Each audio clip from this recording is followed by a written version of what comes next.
Raise the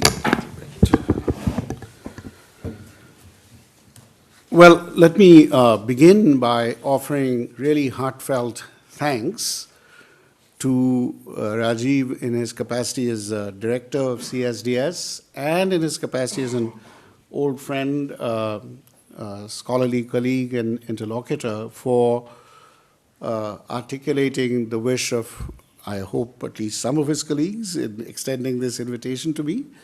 And secondly, to Ashish, who indeed has been both generous in his opening comments, but omitted to say that from the year 1973, when I believe as a dissertation research scholar doing something in South India, I already knew there was a redoubtable figure in this environment and came and tracked Ashish down and came to his office, which I gather is still his office. He may not remember this, but he was very generous. I had written something about Erickson and Gandhi. Yes, there you go. But since then, Ashish has been a source of great inspiration, as have been many senior colleagues here, including the late Rajni Kothari, whom I had the privilege of meeting a few times, but not getting to know as well as I would like. I'll only say very briefly what I could say at much greater length, but I think that would not be appropriate given that I've actually I have a full lecture to offer, that I think CSDS has been throughout and continues to be a very remarkable site for independent critical scholarship in Delhi, in India, and indeed in the world, which has survived, thrived, and bloomed through many difficult and different periods of Indian history. Now, this 50th for me is really very noteworthy, because I think, again, without saying very much, to survive 50 years as an independent institution is a great thing. To grow and become stronger is even more rare, and what is much more frequent, alas, too frequent, especially in the city in which I grew up, Mumbai, is stories of precipitous decline and erosion for institutions that built their stature over a century or more, but often in the space of 5 to 10 years have turned into very unfortunate places. So against that broad backdrop, which is not only an Indian story, but a story that has its counterparts elsewhere, CSDS, I think, truly has a great deal to be proud of. Spawned many generations, has widened its disciplinary scope, and put forward many examples of critical engagement in the space between public and popular and grassroots activism, state-sponsored democratic projects, the academic world, and civil society at large, while throughout retaining its commitment to research and scholarship of the highest quality. So it's a place to envy, and for those of you who spend a lot of time here, you may, like all of us, lose your sense of distance about your own institution and either complain about little things or take its delights for granted. But I can safely tell you, as a friendly observer and even fellow traveler for much of this history, 30-some years, less than 40, but more than 30, it's a great institution. So it's doubly a source of pleasure, delight, and also a humbling prospect to be able to participate in this important series in this very important year. So I'm going to launch into my paper, for which I have given a title that has the word deep modernization in it and a few other words, enlightenment, etc. But it could also be titled differently. It could be seen as it is in the book that Rajeev kindly mentioned. The chapter is simply called The Spirit of Weber, i.e. Max Weber. So it could have other titles, but I was trying to catch some of the content for people who are very busy and don't read abstracts. Keywords is the American formula. So I packed all the keywords into the title, hoping for the best. So I was introduced to a certain brand of social science at the University of Chicago before aggregation and explanation became more or less completely captured by largely quantitative techniques, and before rational choice models of decision-making swept much of social science. In 1970, my first year of graduate school, in an obscure interdisciplinary entity called the Committee on Social Thought, a peculiarly University of Chicago department, I took 2 courses with Edward Shills, both revolving around Max Weber. After that year, I abandoned Shills and embraced Weber. Such are the vagaries of graduate school. In this important year in my own training, I was exposed to the ways in which Max Weber's ideas were translated into American sociology by Talcott Parsons, Edward Shills, and a few others like Reinhard Bendix, Hans Gert, and C. Wright Mills. These efforts became the underpinning of what is still called modernization theory. Modernization theory was the main framework in which American social science looked at the great 19th century problematic of the movement from Gemeinschaft to Gesellschaft, from community to society. It also became the principal way in which 3 other intellectual projects were handled. The general project of comparison for the study of modern societies, the study of induced development, now simply more often called development studies, and what is still called area studies. Anthropology was especially affected by area studies as a paradigm, and important anthropologists like Charles Wagley, Milton Singer, and others in that milieu in which I was, were crucial in making the journey from the Kroberian idea of culture area to the more strategic locution of area studies. In any case, the general project of comparison, at least in the principal social sciences, as well as in the fields of development and of area studies, was more or less built on Weberian foundations via modernization theory. Thus, the 1980s and 1990s, the era of post-everything, was a rude awakening for modernization theory and not prime time for Max Weber. Marx limped on, however battered. Durkheim was salvaged by subcurrents of French post-structuralism, even as recent as Bourdieu, but poor Weber was largely abandoned, seen as the keystone cop of charisma, the iron cage, and the poor man's Verstehen. Jürgen Habermas was a notable exception to this negative chorus, though even he gradually moved away from his preoccupation with the Marx-Weber dialectic. The other giants of the Frankfurt School did not care that much about Weber. Many younger scholars pointed the finger at Weber, blaming him for too much typologizing, too weak a grasp of the sexy capitalisms of the non-European world, too much focus on bureaucracy and law, too little attention to the exception, the emergency, and the emergent.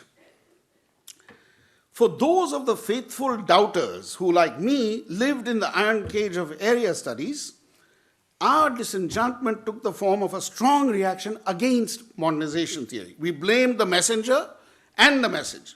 And the first messenger was Max Weber. In short, Weber quickly became too sociological for the culturalist, too comparative for the localists, too Germanic for the Francophiles, too statist for the subalterns, too interpretivist for the priests of rational choice. These were indeed bad times for Weber. Well, the world has changed since then, and we are now desperate for any hint of law, rationality, or procedure in a world drunk on charisma, brutalized by illegality, savaged by exception. Max Weber does not look like the source of our troubles anymore. So perhaps we need to look back at his most important genealogical product in the US and ask what lessons it might hold for the century we have entered now. 21st century. So what follows are a retrospect and a rethinking of modernization theory and Max Weber's place in it. And here I say parenthetically, because it's not in my published text and written text, that I think this is, I hope, very apposite to this center, because the first generation of scholars here were very much in that frame, although already struggling with its incapacity to handle issues, complicated issues in India of electoral democracy, among other things. But honestly, if you were in political science or any of the related sciences, it was the only game in town. You could not wholesale have some other view in place. So I think this kind of revisiting, I hope, is also appropriate to this moment of reflection in the history of this center. So the following section is called Is Modernization Theory All Bad? So let me give away the punchline, which is that I do not now think that modernization theory is all bad. If not, what is good about it? To answer this question requires a bit more work, which is to decide what is good about it and what is bad or less good. This has one other entailment, which is to look back at the theory in the light of subsequent history, which is to say, with hindsight. Normally, we say that hindsight is not a good way to look at theories, but in the case of modernization theory, it is even trickier, since the theory was a theory of the future. That is, a theory based on foresight and prediction about the course of human welfare. Thus, there is no option but to ask whether modernization was ever a good theory, but also whether, insofar as it was good in some general way, or whether it was good or bad in regard to where it expected the world to go. One more tricky point. Is it the same thing to judge whether modernization theory is good, and if so, to what extent, and whether modernization itself is good, and if so, to what extent? Let me state my methodological position, since ambiguity here could skew my whole message and have us barking up two trees when we could be barking up just one. Here too I have bad news. Since modernization theory rests clearly on normative grounds, which I will discuss in a minute, it is virtually impossible to separate the virtues of the theory from the virtues of the state or process it purports to analyze. In this regard, modernization theory is more like the theory of the welfare state than like the theory of evolution, the latter being an example of a theory in which the virtues of the process have little to do with the virtues of the theory. Still, let us pretend for a moment that we can assess modernization theory as theory, independent of our views of modernization or even of modernity, or its various new cousins such as late, early, and what I call too late modernity, as well as another branch that involves multiple modernities, alternative modernities, counter-modernities alike, to which I am the first to say I have richly and erroneously contributed, but what to do? Let us therefore now recite the standard litany of criticisms of the theory. Modernization theory was and is unilinear, evolutionary, Eurocentric, and prescriptive, while pretending to be descriptive or analytic. Sub-critiques would lead us into hidden forms of racism, developmentalism, colonialism, scientism, elitism, technocratism, and other bad isms. Yet other criticisms took such forms as, what about Japan? What about hiccups in the Western story itself? What about rationalities that require irrationalities to make them work, such as Weberian calculation, standing on the hidden shoulders of Calvinist predestination ethics? And what about prediction? Here, modernization theory fares even worse. Do elections produce full democracy?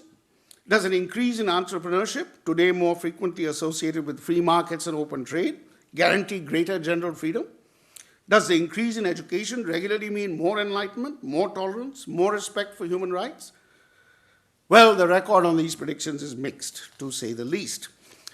But the real predictive failures of modernization theory, in my view, are deeper. Here, history has been harsh on modernization theory. All of modernization theory rested on the model of independent states and national economies that could be made to converge at certain levels of welfare and freedom through selective social and political inducements, collectively gathered under the categories of development and foreign aid. Modernization theory, in its heyday, roughly measured by the bookends of Daniel Lerner's The Passing of Traditional Society, 1958, and Lloyd and Suzanne Rudolph's The Modernity of Tradition, 1967, about 10 years, did not come anywhere near predicting the relative shrinkage of the autonomy of national markets in relation to the formation of regional and global markets that drive national development in key regards. And nor did modernization theory predict that the production of highly educated national elites would produce global knowledge classes that encourage brain drain and regional disparities rather than building up the human capital of the societies that invested in their own educational institutions. Likewise, modernization theory did not anticipate that the newest financial instruments would create a growing disconnect between manufacture and finance capital, which would produce growing gaps between the investor classes and all varieties of industrial labor. I will now rightly be accused of blaming modernization theory for being a child of its times and not a crystal ball. After all, which social science theory predicted the fall of the Berlin Wall, the collapse of the Soviet Union, the rise of the internet, or the worldwide democratic revolutions of the 1990s, or for that matter, the events of the Arab Spring in 2011? So perhaps we are angry with modernization theory because it promised cultural convergence, political stability, worldwide economic growth, and universal replacement of violence by the combined rationalities of science, market, and education. And the world has turned out to have grown culturally divergent, deeply unstable, and its educated elites have either become global arbitrage players or arms dealers or corporate predators. Now I have a section called the world and the theory. This raises the question whether the world failed modernization theory or the reverse. Now, this is not an idle question, for a theory whose robustness was closely tied to its capacity to produce social policies that would prove the predictions of the theory to have been correct. On the one side, we could simply say that modernization theory could not win the race against corporate greed, climatic disaster, the outsourcing of the state, and the double death of nationalism by global forces on the one hand, and pathological xenophobias on the other. And neither could the policy instruments of modernization theory, such as international aid, technology transfer, and agricultural revolution, keep pace with the speed of global immiseration. Nor, finally, could the hope that modernization theory placed in universal education at the true core of the Enlightenment values of modernization theory keep pace with changes in the very nature of basic knowledge itself, represented by the growth of machine languages, cyber technologies for communication, and new technical possibilities for vision and translation. Above all, modernization theory did not understand that education and information would come radically apart in the world of the web of the net, making it possible for messages of hate and suspicion to circulate at vastly greater speeds than those of hope and compassion. In all these regards, it may be fairly said that the world or history failed modernization theory rather than vice versa.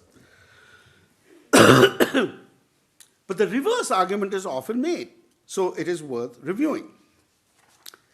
This argument, best articulated by such important and different theorists as Michel Foucault and Ashish Nandi, is that there is a canker at the very heart of modernity, the very core of modernity, which produces an early and unholy alliance between science, market, and state, whose foundation is so deeply embedded in the grammar of the Renaissance and the Enlightenment that modernization theory was dead on arrival. In this view, a vivisectionist science, allied to a panoptical capacity to see like a state, meets a bankrupt secularist worldview and a banal form of commodity worship to produce not just the iron cage that Max Weber came to dread, but something worse. They produced a charnel house of destructive technologies and a host of repressive and invasive technological devices, allied to fundamentally deadening governmentalities through which states, statistics, capillary repressions, and various new technologies help to produce what Zizek recently called a plague of fantasies. In this view, modernization theory was the latest incarnation of a false. This is the view that I associate with Ashish, with Foucault for all their differences, and with some others, but I use them as major examples. Modernization theory was the latest incarnation of a false social science that did not recognize its own debt to repression and governmentalist assumptions and sold this misrecognition as a utopia of education, economic growth, and democratic participation. In the extreme versions of this view, not only did modernization theory fail the world, it was doomed to do so, because it was always compromised by its dependence on false universalisms, cynical ideas about the relation of science to freedom, and a shameless pact with the state, which it both relied on and allowed to grow against the forces of civil society. The weaker versions of this view, which I have discussed elsewhere, base their critique on evolutionism, unilinearity, the naive faith in progress, and the shallow scientism of the theory. Those are the more moderate forms, but the strong forms are the forms I associate with Foucault and Ashish, among others. Moderate versions of the critique of modernization theory, which nevertheless criticize the theory rather than the world that refused to rise to its standards, take a lapsarian offspring fails to rise to the grandeur of its parents. On this view, the great forebears of modernization theory, typically Auguste Comte, Ferdinand Tönnies, Emile Durkheim, and of course Max Weber, and some even more antique forebears, going back to Kant and via Kant to Descartes and Aristotle at the very beginning, had the right ideas about enlightenment as achievable through careful observation, rational explanations, tolerant arguments, and transparent political fora. Their descendants, the descendants of these founding fathers, were portrayed as wrong, not in arguing for a great divide between traditional and modern societies and the journey from one to the other, but on more technical counts, including careless generalization, weak attention to peculiar cases, incomplete data, or some other problems of methodology or design. In this view, modernization as a theory has the right lineages, but its fall begins when it becomes tied to social science proper, which in the US can be dated to the birth of political science in the 1920s or shortly thereafter. This is my opinion, but we can talk about it. In cruder versions of this critique, the failure of modernization theory is strictly associated with the descent of grand European social theory to crass American empiricism and later to behaviorism. So let me return to the question, did modernization theory fail the world or vice versa? My own position is that modernization theory failed the world. So I'm not going to say there's truth on both sides. My reasons for coming down on this side are not the usual ones. In my view, modernization theory failed the world not so much because of its generic qualities, such as its evolutionism, its unilinearity, and its faith in progress and convergence under the stimuli of education and democratic institutions in what were called the new states, nor is it my view that modernization theory failed the world with its premature reliance on specific ideologies of development aid and technology transfer, although these two were certainly flawed. So if these two flaws, i.e. unilateral optimism and bad technologies of change inducement, were not the most serious ones, where did the biggest flaw lie? In my view, the biggest flaw lay on the predictive side. So let me lay out this argument a bit more carefully before slowly beginning the return to Weber. Modernization theory is nothing if it is not predictive.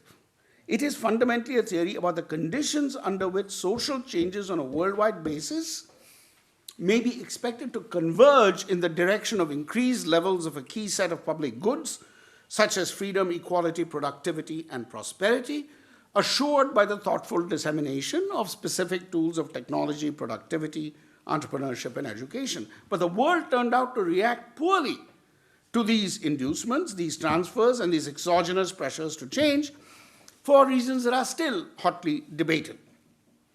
Some blame the patient, saying that the unmodernized countries could not free themselves from the prison house of primordialism and its cousins, such as nepotism, patrimonialism, risk aversion, authority fetishism, and the like. Others, more cosmopolitan and more technocratic, blame the technologies of inducement, notably the Bretton Woods institutions and their incapacity to crack the technical problems of poverty reduction. But whatever the apparent relationship between bread and circuses in these criticisms, they converge on the observation that the world that modernization produced turned out to be full of surprises. The main surprises, in my view, were the following. The refusal of religion to become etherized upon the table of developmentalism and modern science, one. The paradoxical proclivity of new communication technologies to encourage cultural differences, instead of a rush to sameness. 2. 3, and the tendency of the voice of the people to demand blood, revenge, war, and ethnocide as it was drawn more fully into the technologies of modernity, thus giving the lie to the expected relationship between democratic institutions and the growth of tolerance and patience as political virtues. The story of the most recent democratic elections in Iraq, Bolivia, Palestine, Egypt, and Nepal, to name the most striking examples, is that elections are not necessarily the friends of moderation. The final surprise that the world gave to modernization theory was the rise of a new communicative technology organized around the internet and allied tools, which made free and fast communication a resource for the strengthening of highly specific and non-cosmopolitan communities of interest, including terrorists, hackers, and child pornographers. In its failure to recognize these dangers, no doubt modernization theory fell into the well-known traps of scientific arrogance, teleological thinking, crude evolutionism, and even some versions of Orientalism. But there are traps and there are meta-traps. So I would like to discuss now one such meta-trap, and this is the delivery on the promise of something about Enlightenment, Imperialism, and so on. This is the section that has to deliver that part of the title. The trap I want to discuss, the trap of thinking, is what I call the trap of thinking within the optic of trajectories, or what we might call, this is my own very crude word, I'm looking for more elegant candidates if you have them, the meta trap of trajectorism. Trajectorism, in my view, what I'm calling trajectorism, has an old history in the West, traceable at least to the Bible, with its ideas about the journey from sin to salvation, from this world to the other, from blindness to redemption, all exemplified in the life of Jesus at one level, and in the road to Damascus at another level. The Greeks were not exempt from this way of thinking, and Plato's famous allegory of the cave is an early version of the journey from darkness to light, from shadow to substance.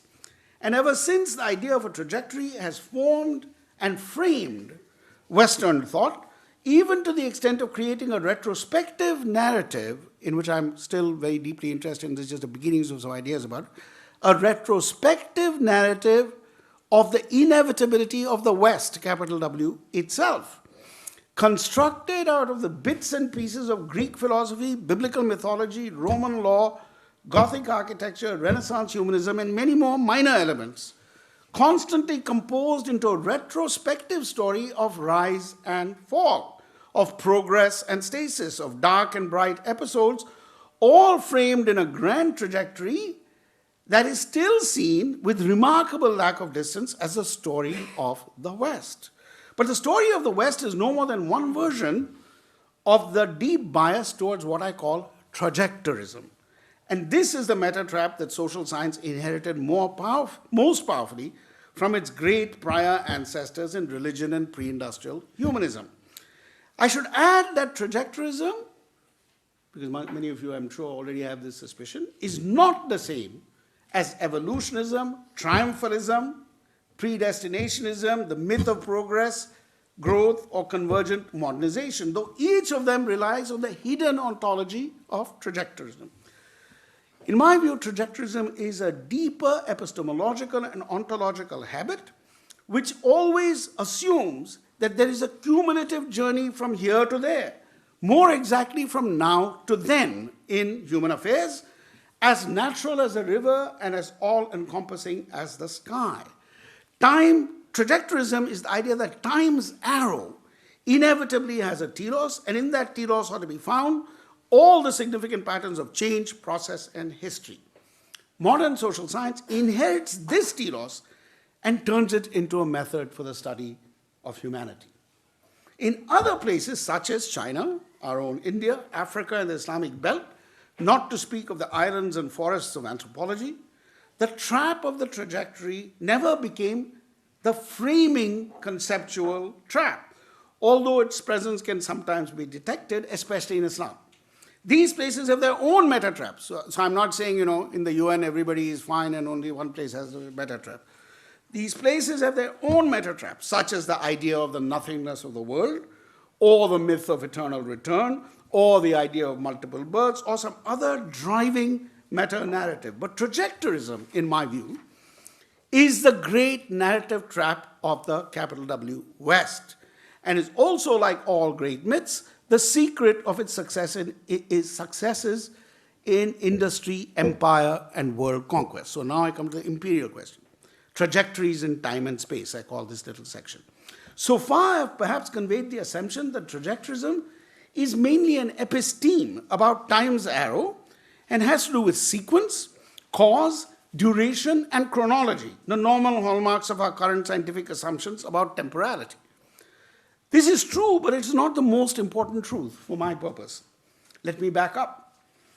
One of the persistent puzzles about the European world journey has been the question of the link between the universalism of the Enlightenment, which argued for the necessity of worldwide equality through the spread of knowledge, among its other key arguments, and the European imperial project, a project of spatial dominion that ended up also as a project of world conquest, in spite of many efforts to cast light on this odd affinity between the project of Aufklärung, or enlightenment, and the project of world dominion by authors such as the great Edward Said, Valentin Mudimbe, Emmanuel Wallerstein, and many others. In my view, we have made no progress on this problem. Namely, how can you have a co-occurrence of Enlightenment ideas and the greatest project of world dominion, more or less in the 17th, 18th century?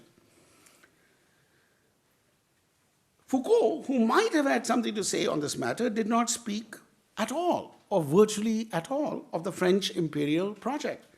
And even the great Max Weber did not elect to link the global journey of capitalist ethics to the project of empire. Suffice it to say that it does not seem likely that the journey from Renaissance humanism to Kantian universalism, roughly from the 16th to the 18th centuries in Europe, could not have been connected to the project of Vasco da Gama and his many maritime successors to find the new world in searching for the old world, and also vice versa. Well before the age of industrial capitalism and the imperial adventure of Europe in the 19th century, the Iberian sailors and conquistadors had connected the projects of conquest, conversion, and economic plunder in the New World. Our connection touched upon the work of writers like Anthony Pagden and Peter Hume, among many others. Perhaps this is not the first time in human history that a project of ethical universalism was tied to a project of conversion and conquest. Two large earlier examples are the Roman Empire and the early history of Islamic expansion. But I do believe there's something special about the European understanding of its ethical universalism, rooted in Enlightenment ideas of knowledge, education, and common humanity, and the urge to world exploration and global expansion that characterizes the Dutch, English, and French projects after 1800, and later the German, Belgian, and Italian adventures, especially in Africa. What is this special quality? I propose that this quality has something to do with the post-Renaissance European idea of modernity, which requires, and this is the core of my argument on this score, requires complete global expansion for its own inner logic to be revealed and justified. In both the Roman and Islamic examples, the ethical project was self-standing, and conquest was a secondary extension of this project. But European modernity could not regard itself as complete without covering the surface of the globe. Naturally, this proposal does not, as I'm putting it now, address the myriad ways in which ethical visions seeped into mercantile, military, and political ambitions, sometimes of the most violent and greedy varieties. Another way to put this proposition is that the idea of the cosmopolis, as it took shape in the 17th century in Europe, see, for example, Stephen Toulmin's overview of this process, was in some ways integrally linked to the imperial vision. Till very recently, European cosmopolitan impulses, whether expressed in travel, adventure, mapping, surveying, trading, or warfare, were characterized by inner contradiction between the urge to translate and interpret other worlds and the urge to colonize and to convert, often by means of violence.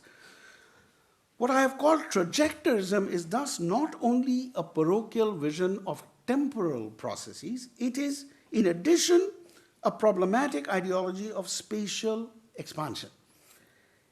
Empire, specifically European imperialism of the last 4 centuries, is a transverse spatial enactment of a defective vision of temporality in which time's arrow always has a single direction and a known destination. That destination is the world written in the image of Europe.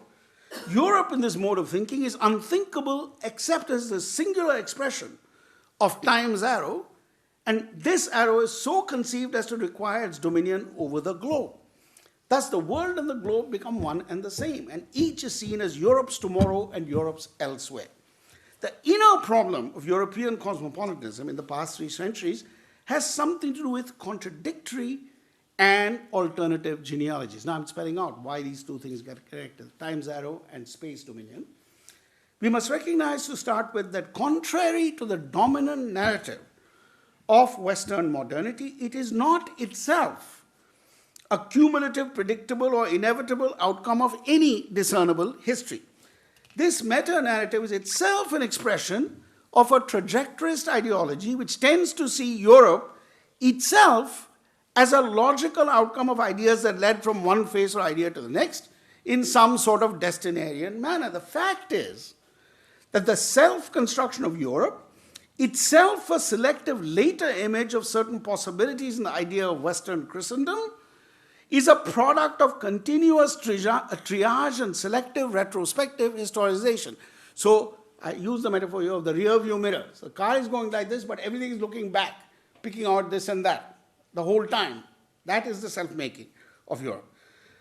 Parts of Europe's special mix of confidence, ethnocentrism, and world adventure come surely out of the modern debt to the missionizing logic of Western Christendom, a genealogy that is still visible in current debates over the future of secularization. Other parts owe themselves to a conscious orientation to the Roman vision of the world, which centers on law, technology, and military force as key elements of the relevant past. So when people look back to Pax Romana, that's the part they pick. Yet other parts favor the classical Greek heritage, notably those modern self-images of Europe, in which reason and its empire take precedence over all other forms of argument and imagination. Still, other images are deliberately short-sighted and see in modern Europe a history that most importantly begins in the Renaissance and its ideas of humanism, individual expression, and a highly aestheticized vision of what is Europe's real past.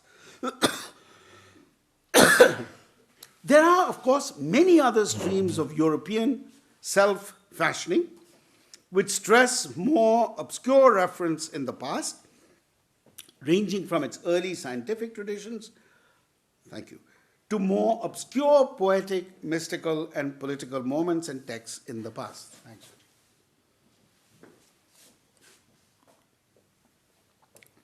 Thus, the idea of Europe in the modern period always builds the meta-narrative of the European trajectory from a varied and sometimes contradictory archive, a rear-view mirror that is continuously adjusted as different classes, nations, estates, and regions seek to see in their own claims a larger unfolding of the European story. Thus, when the Enlightenment becomes the dominant ideology of the political present in Europe, it never fully displaces alternative images of the European trajectory.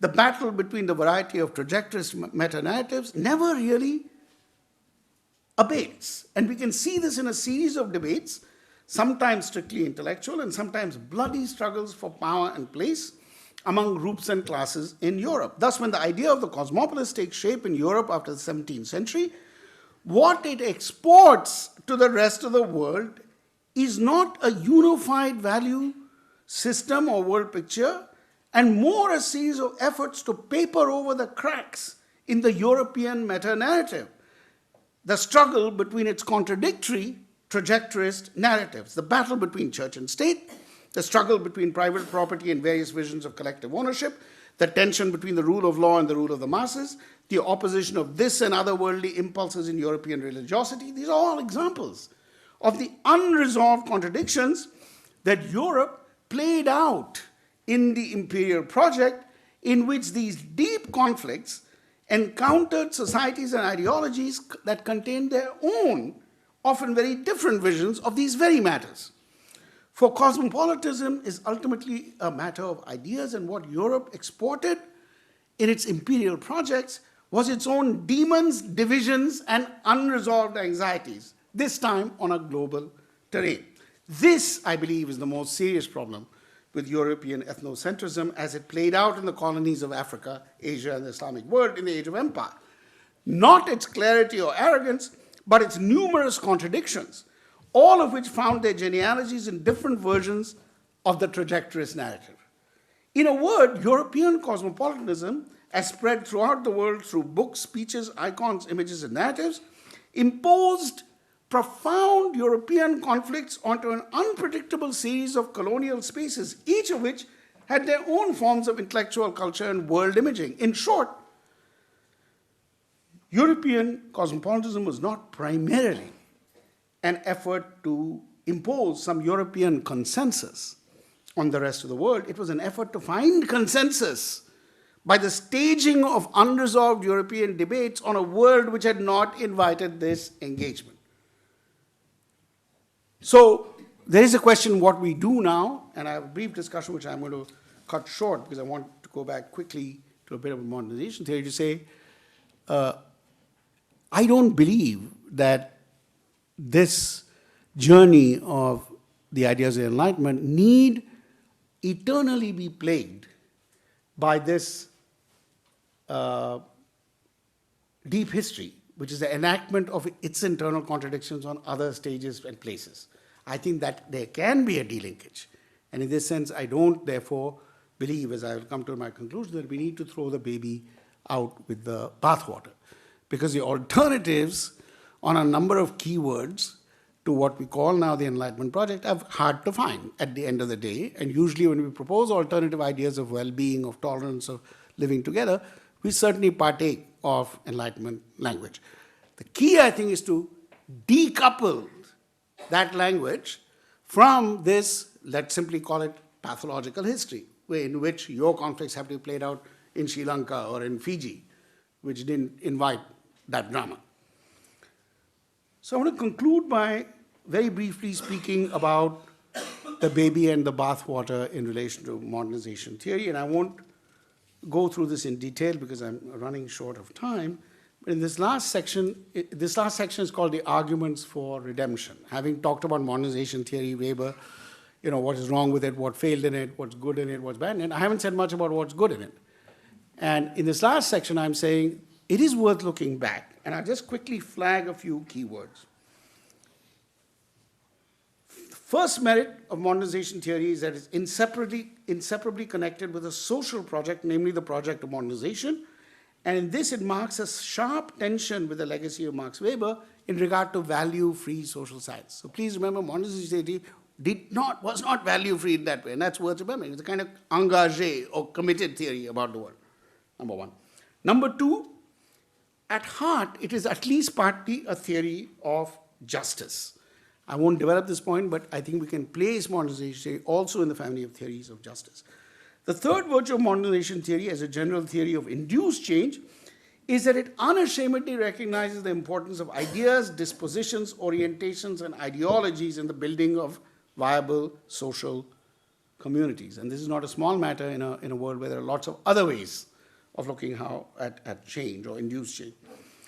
And the fourth virtue of modernization theory, I think, is it's perhaps the most important.